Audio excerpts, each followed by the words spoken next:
It's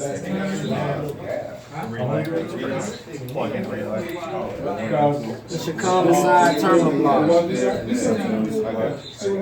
These are all your commons.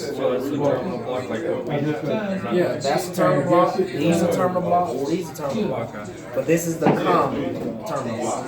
So what does that mean to you if I say this is the common terminal block? Right. All of your neutrals go here. And if you look at it, what else is considered a neutral? The ground. So you see it's terminating on it. But it's actually grounded to the board in that manner. That'll be a mechanical ground. So this is your neutral side of the system. Huh? That'll be a mechanical ground. Yeah. So, like you said, you don't have to put a new unit. How long does that take to put it in? To put another unit in? Yeah. Maybe about 6 hours. Really? Yeah. Now this particular And that's unit, good time? That's a good time? Or- Yeah. This particular unit is about $75,000. Wow. It's actually gonna take because this one was hit by a tree, so it was damaged. The rest of it, the coils, compressor, all that stuff is busted up. So I snatched this out because I got maybe about 7 or 8 more of these on my campus. But some of these components takes me a little time to get, so I have them, you know, as spare. So if something goes out, then I can just tell the guys, hey, go grab that board that we got and just pop, you know, a relay in there or whatever the case may be. Right. But I took it out this morning and I figured it'll be in line with what you guys got going on with this being all electrical and us trying to understand the schematics and get a better feel for it. And what I want you guys to understand is the little simple kitty boards that are over there, if you, like when I say start at the beginning of your circuit and work your way through it, if you don't, you'll miss something. Imagine this was your daily operation. Now I got some boards that are twice as big as these. They got this on it plus another section of it. So you can easily get crossed up if you can't separate your voltages, understand your voltages, understand what the components do. Because how do you troubleshoot a component if you don't know how it should work? You don't know if it's working or not. Now, a lot of these components you guys have seen. This is a general purpose relay. You guys have wired it up. You got 24. Yeah, you got 24 volts that come in, open and close. One side is normally open, one side is normally closed. These are smaller relays. They do the exact same thing. The voltage is a little different. You guys understand what the transformers do. You guys know what terminal blocks do. You guys know what contactors do. There's just a different application in which a lot of these things are used. Even this heat sink here. Now, this is a thermal activated switch, right? Right. But it's on a board. And why is it on the board? Because you're talking 460 volts, right? So if this board gets hot and heats up, what is it going to do? Kill it. So it's the same application, it's just used in a different way. And in order for you guys to be more diverse and broaden your skills out, you have to stay out of this one track, just a residential thought process. Because that's what we teach here. We teach basic residential. And it's enough to get you guys started in a job. But what I want you guys to do is think further than that. Think further than just swapping out a contactor or swapping out a board and calling it a day. Because this is being able to go through this electrically, trace power, and do whatever. This is the skill. This is a skill. And people pay really good money for this. See you next week. Yes, sir. All right. Enjoy your weekend. All right, homeboy. So, any questions? Yes? You say, What's the blue box? this Yeah. time delay relay. It's like a little snowflake. So Right. You look on it, look at the dials. You can adjust. It may say something like 0.3 seconds or 0.5 or something like Time delay. something like that.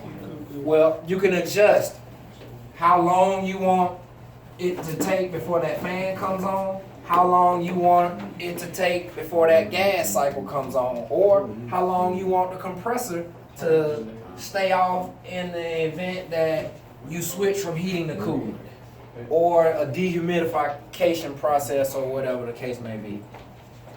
So it's like the anticipator or something like that? Something like that, but It's big, electronically right? done. What about Time like- delay is big. Is it 3 in this unit or? It probably would be 3 of them. I don't know, 1 to 3 what? Phase voltage. So what about that Oh, box there? single phase or 3 phase. In between the contactors? This right here, Yes. that, you know how you check amp draw, right? Well, this is a phase monitor. You know you have single phase and 3 phase, right? Right. Okay, in order to check amp draw or to check the phases, you have to have a monitor. And all this is, you see it says Copeland scroll digital. Copeland compressors, scroll compressors, a type of compressor, right? So it is actually monitoring how much amperage is going through each phase of that compressor Kind of as takes it's out the running.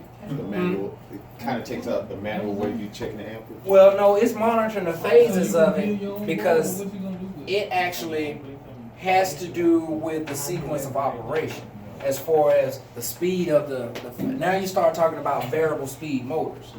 And when you start going into variable speed motors is we can either slow the compressor down or speed it up depending on the capacity of the compressor. Like if you were running it, if this compressor was running at full load amps, y'all know what that is, right? That means ball to the walls, right? Well, this would tell the fan to say, hey look, my compressor is running like hell. So guess what you need to do? You need to catch up with it. So this will control that fan.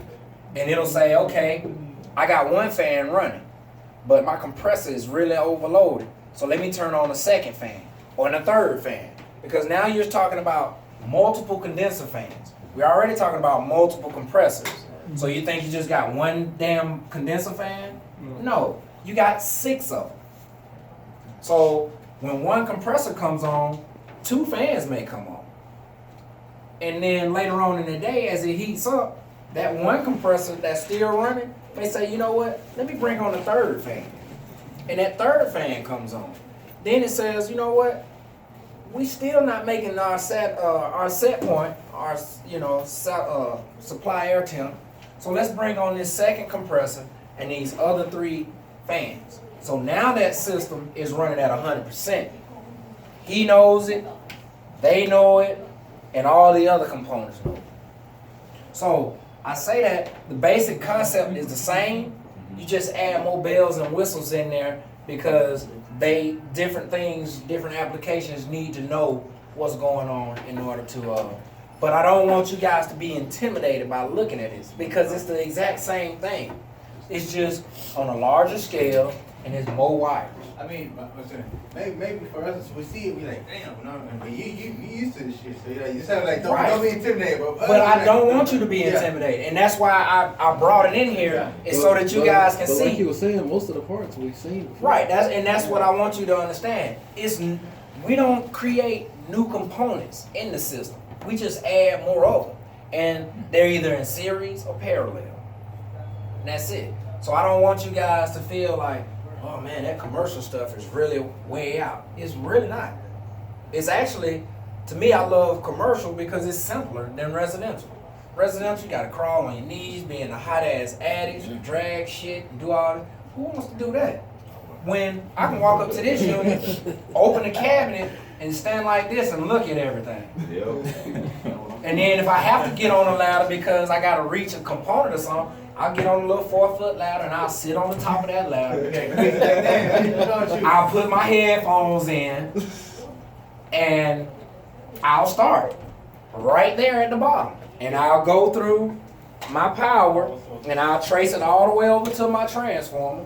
And if I know if I got my voltage here, then I'll start isolating. I'll say, okay, well, I know I'm bringing my control voltage up to my contactors. It just hasn't gone through. So I should see 3-phase here. I should see 3-phase there. Then, next thing I do, I check my fuses.